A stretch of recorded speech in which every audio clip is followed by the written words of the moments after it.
गौतम द्वारा प्रवर्तित न्याय दर्शन के अनुसार सिद्धांत नाम का पदार्थ अत्यंत महत्वपूर्ण है और इस सिद्धांत का विश्लेषण जिस तरह न्याय दर्शन में प्राप्त होता है संभवतः किसी अन्य दर्शनों में नहीं प्राप्त होता है। सिद्धांत को समझाते हुए और इसके विभाग को बताते हुए महर्षि गौतम ने न्याय दर्शन में सिद्धांत का विवेचन इस प्रकार किया है। सूत्र के माध्यम से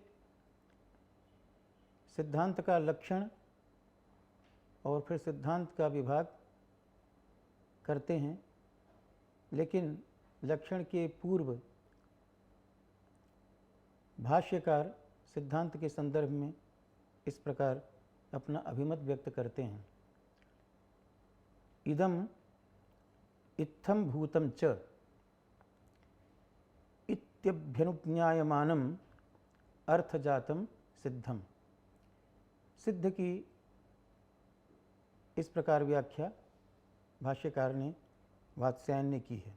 जो कोई भी विषय जो सिद्धांत के रूप में हम स्वीकार करते हैं उसके बारे में सर्वप्रथम एक सामान्य ज्ञान होता है इदम, और इदम सामान्य रूप में ज्ञात जो पदार्थ है उसको इत्थम भूतं च, और यह इस प्रकार का है, इति अभ्यनुज्ञायमानम अर्थजातम। इस प्रकार से ज्ञान का विषय अभ्यनुज्ञायमान ज्ञायमान जो विषय है उस विषय को हम कहते हैं सिद्ध, और इस सिद्ध की समस्थिति ही सिद्धांत कही जाती है। प्रश्न है कि सिद्ध की समस्थिति, समस्थिति शब्द का अर्थ क्या है? तो इत्थम भाव व्यवस्था, ऐसा ही यह अर्थ है, इस प्रकार की व्यवस्था, इस प्रकार उस अर्थ के धर्म का नियम ही सिद्धांत कहा जाता है। सामान्य विशेष वदर्थाभ्युज्ञा सिद्धांत। किसी भी अर्थ का सामान्य और विशेष धर्म के रूप में जो ज्ञान होता है उस ज्ञान को सिद्धांत कहते हैं। ज्ञान का विषय अर्थ भी सिद्धांत है और ज्ञान भी सिद्धांत है, यह आगे चल करके स्पष्ट होगा। इसी तथ्य को व्याख्याकारों ने इस रूप में स्पष्ट किया है, इदम इति सामान्यतः अवगमम आह। इदम यह जो है किसी भी अर्थ का सामान्य रूप से बोध है। इत्थम भूतं च इति विशेषतः अवगमम आह, और इत्थम भूतम च उसी विषय को लेकर के जो व्यवहार होता है,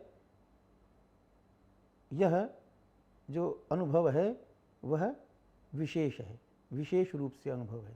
इसीलिए सिद्धांत का निरूपण करते हुए इस रूप में भी लक्षण प्राप्त होता है शास्त्रों में, प्रमाणतो भ्युपगम्यमानः सामान्य विशेषवान अर्थः सिद्धांत। प्रमाण के माध्यम से अभ्युपगम्यमान ज्ञान का विषय सामान्य और विशेष धर्म वाला जो अर्थ है वह अर्थ सिद्धांत है। इस सिद्धांत का विवेचन, इस सिद्धांत का स्वरूप और लक्षण सूत्र के माध्यम से इस प्रकार महर्षि गौतम ने किया है। तंत्राधिकरणाभ्युपगम संस्थिति ही सिद्धांत।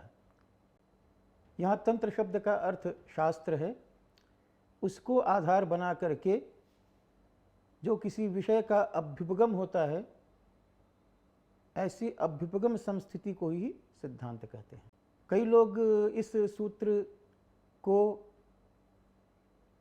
सिद्धांत के विभाग के रूप में भी प्रस्तुत करते हैं, और यहाँ तंत्र शब्द से प्रतितंत्र और सर्वतंत्र का संग्रह करके प्रतितंत्र सर्वतंत्र अधिकरण अभ्युपगम समस्थिति सिद्धांत है। इस प्रकार चार प्रकार के भेद हैं सिद्धांत के इस सूत्र में बताया जा रहा है। ऐसा भी कुछ व्याख्याकार व्याख्या करते हैं, लेकिन उसका खंडन प्रामाणिक रूप से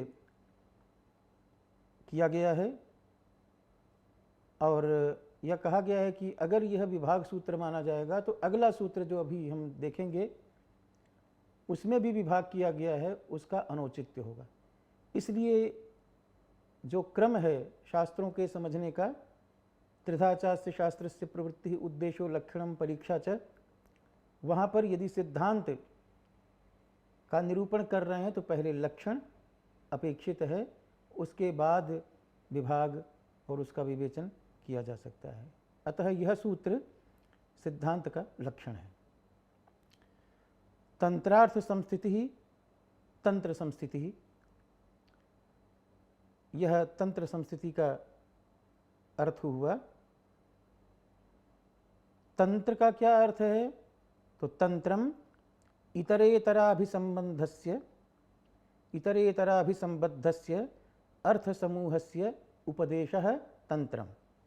अयम, यह जो उपदेश है वह शास्त्र है। तो एक दूसरे से अभिसंबद्ध, एक दूसरे की प्रति अपेक्षा रखने वाला जो अर्थ समूह है वही उपदेश है, वही तंत्र है और वही शास्त्र है।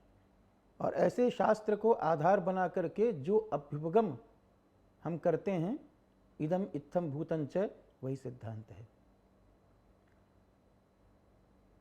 इसी आशय को इस रूप में भी सिद्धांत का विवेचन करते हुए प्रस्तुत किया गया है। शास्त्रितार्थ निश्चय सिद्धांत, शास्त्रित जो अर्थ निश्चय, तंत्रम शास्त्रम तदेव अधिकरणम ज्ञापकतया यस्य तादृशः यह अभ्युपगमः तस्य समीचीनतया अर्थात असंशय रूपतया संस्थिति ही सिद्धांत। तंत्र का अर्थ शास्त्र हुआ और तदेव अधिकरणम, उसी को अधिकरण ज्ञापक के रूप में मान करके जिस विषय का जो जैसा अभ्युपगम होता है, स्वीकार होता है, उस विषय का समीचीन रूप में, असंशय रूप में, असंदिग्ध रूप में जो स्थिति है वही सिद्धांत है। अभ्युपगम्यमानः अर्थः सिद्धांतः, ऐसा भाष्य ने कहा। अभ्युपगमः सिद्धांतः, ऐसा वार्तिक और टीका में कहा गया है। अर्थाभ्युपगमयोः गुण प्रधान भावस्य विवक्षा तंत्रत्वात् अर्थाभ्युपगमः अभ्युपगम्यमानो वा अर्थः सिद्धांतः, ये दोनों बात कही जा सकती है। और इस प्रकार सूत्र और भाष्य और वार्तिक तथा वार्तिक की टीका में कोई विरोध है ऐसा प्रश्न नहीं किया जा सकता, उसका समाधान हो जाता है। यह सिद्धांत चार प्रकार का है। सर्वतंत्र प्रतितंत्र अधिकरण अभ्युपगम भेद से। सर्वतंत्र विरुद्धस्तंत्रे अधिकृतोर्थः सर्वतंत्र सिद्धांत है। जो सभी तंत्रों में विरोध न हो, जिस अर्थ को स्वीकार करने में और अपने तंत्र में स्वीकार किया गया हो, वह सर्वतंत्र सिद्धांत है। जैसे घ्राण आदि इंद्रिय हैं, गंध आदि इंद्रिय के अर्थ हैं, पृथ्वी आदि भूत हैं, प्रमाण से अर्थ का ज्ञान होता है, ये सारे सिद्धांत सर्वतंत्र सिद्धांत हैं। समान तंत्र सिद्ध है, परतंत्र सिद्ध, प्रतितंत्र सिद्धांत है। जो हमारे समान तंत्र हैं, शास्त्र हैं, उनमें जो सिद्धांत सिद्ध हो, और दूसरा जो विरोधी तंत्र है, शास्त्र है, उसमें वो सिद्ध न हो, उसको प्रतितंत्र सिद्धांत कहते हैं। जैसे नैयायिकों के यहाँ इंद्रियां भौतिक हैं ये माना गया, और सांख्य लोग इंद्रियां भौतिक नहीं है ये माना गया, तो ये प्रतितंत्र सिद्धांत है। यत् सिद्धा वन्य प्रकरण सिद्धि सोधिकरण सिद्धांत, जिसके सिद्ध होने से अन्य प्रकरण की भी स्वतः सिद्धि हो जाती है, उसको अधिकरण सिद्धांत कहा गया है। और अपरीक्षिताभ्युपगमात् तद विशेष परीक्षणम अभ्युपगम सिद्धांत है। अपरीक्षित, बिना परीक्षा किए अभ्युपगम कर लें, मान लें कि हाँ ये पदार्थ है, और फिर उसकी परीक्षा आरंभ करें, तो इसको अभ्युपगम सिद्धांत कहते हैं। और यह बताया गया है कि यह अभ्युपगम सिद्धांत अपनी बुद्धि के अतिशय को बताने के लिए और दूसरे की, प्रतिवादी की बुद्धि के अवज्ञान के लिए प्रवृत्त होता है ये सिद्धांत। इस तरह से सिद्धांत 4 प्रकार का न्याय दर्शन में प्रसिद्ध है और यह लोक सिद्ध सिद्धांत इस रूप में हम सभी को जानना चाहिए।